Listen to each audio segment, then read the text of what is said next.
안녕하세요. 육아한방 잔소리쟁이 안영미 원장. 수다쟁이 최미영 원장입니다. 오늘 이 시간에는 음양탕을 소개하려고 합니다. 네. 저희가 한 번씩 음양탕 한번 말씀드렸는데 이거 한번 어떻게 만드는 거지, 음양탕이 무엇인지, 그 효과가 어떻는지, 어떻게 먹으면 좋은지를 한번 만들어 앞에서 직접 보여드리겠습니다. 오늘 간단하면서도 또 이게 순서가 바뀌게 되면 오히려 효과가 떨어지기 때문에 네. 그것을 말씀드리려 합니다. 네. 한방에서는 이게 음과 양의 조화를 이 건강을 위한 첫 번째 조건으로 보거든요. 네. 오늘 제가 준비를 했습니다. 이게 뜨거운 물하고 차가운 물하고 있거든요. 그래서 먼저 뜨거운 물을 한 반 정도라든지 한 3분의 2 정도도 괜찮습니다. 네. 그래서 여기에다가 그냥 차가운 물을 섞는 겁니다.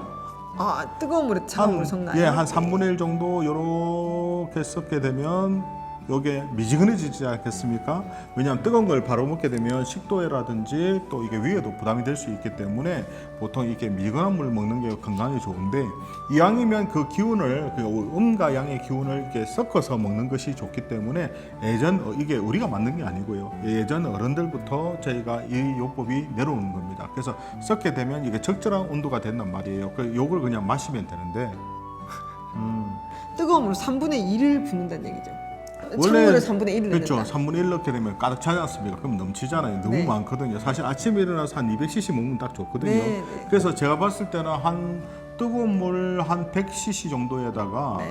제가 봤을 때는 차가운 물 한 50에서 60 정도 하면 딱 미지근해지거든요. 아. 그 정도 해서 한 170, 160, 170 정도 먹으면 좋지 않을까. 네. 근데 항상 반대로 차가운 물에다가 뜨거운 물 이게 붓게 되면 안 됩니다. 네. 왜냐하면 차가운 물이 뜨거운 물보다 무겁거든요. 네. 그러다 보니까 이게 차가운 물이 밑에 들어가서 다시 위로 올라오면서 이게 순환이 대류 현상이라 그러죠. 네. 그러면서 자연스럽게 이게 섞이게 됩니다.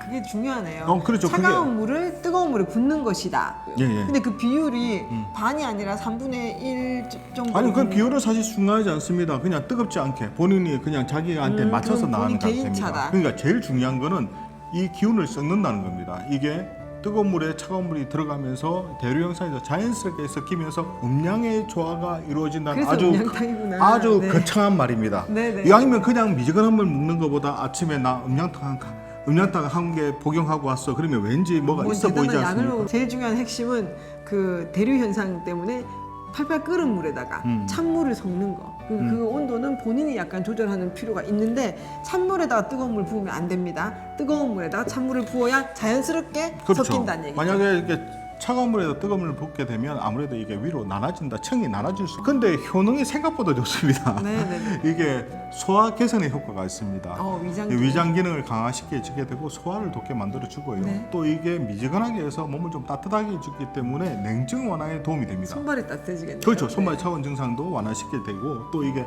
불면증에도 좋다고 합니다. 그러면 주무시기 아침에 전에. 일어나서도 한 잔 공복에 먹어도 좋고 저는 이제 공복에 먹으라고 그렇죠. 하거든요. 그렇죠, 하다 보니까. 그렇죠. 그런데 찬물을 공복에 먹는 것보다 장을 차게 만들면 안 되니까 그렇죠, 당연히. 음양탕으로 아침에 일어나서 공복에 한 잔 마시고 또 자기 전에도 이 음양탕을 먹으면 숙면에 도움이 된다. 그래서 면역 증진에도 도움이 된다. 네. 아무래도 체온 상승이 1도 올라가면 면역력도 그만큼 더 좋아진다고 보거든요. 네. 그래서 면역 상승에도 도움이 되게 되고 네. 또 당연히 수분 섭취를 많이 하니까 노폐물도 배출이 잘 됩니다. 그러네요. 소변도 잘 네, 보겠죠. 네, 네, 네. 그래서 아까 그 섭취 시기는 식사 전후라든지 아침 기상 직후에 마시는 게 좋다. 네, 아까 보통 저도 이제 보통 말씀드렸듯이. 식전 네, 보통 이제 네, 빈속에 공복에. 공복에 먹는 게 그래서 좋은데. 저 일어나자마자 먹는 게 좋다고. 근데 여기서 중요한 게 그게 중요한 게 아니라 천천히 먹는 겁니다. 음미하면서요? 씹어서 먹는다 그러죠. 아, 옛날에 이제 물도 씹어서 먹어라 하잖아요. 그러니까 이게 뭐 진짜 씹는 것만큼 천천히 먹어라. 본인 지금 드시는 겁니까? 이렇게 굵고 삼키면 안 됩니다. 제가 성격이 급해가지고 항상 굵고 천천히 삼키는데 음미를 해야 그래서 되는데 씹으면서 이러면 안 된다는 걸 보여드린 겁니다. 보여드린 겁니다. 네. 그러니까 이게 음양탕이라는 게 사실 이게 사람이 약간 그 기운이 있는 거거든요. 네. 내가 이걸 약이라고 생각하고 먹으면 그만큼 더 효과도 배로 된다고 볼 수가 네네. 있습니다.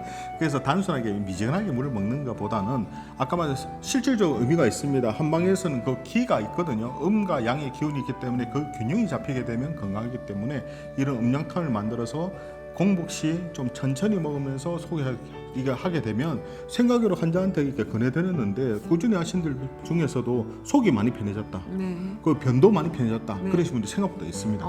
저는 아이를 좀 많이 보다 보니까 이제 아이들도 이제 조금 저희 사춘기 아들 있으면 자꾸 찬물 먹으려고 하거든요. 아, 그렇죠. 이제 막 지금 속에서 열이 나니까 찬 걸 아침부터 먹으려고 하는데 절대 안 됩니다. 어릴 때부터 음량탕 먹는 거를 루틴화 세뇌시켜야 됩니다. 그래서 어릴 때부터 일어나자마자는 찬물 먹는 것이 아니다.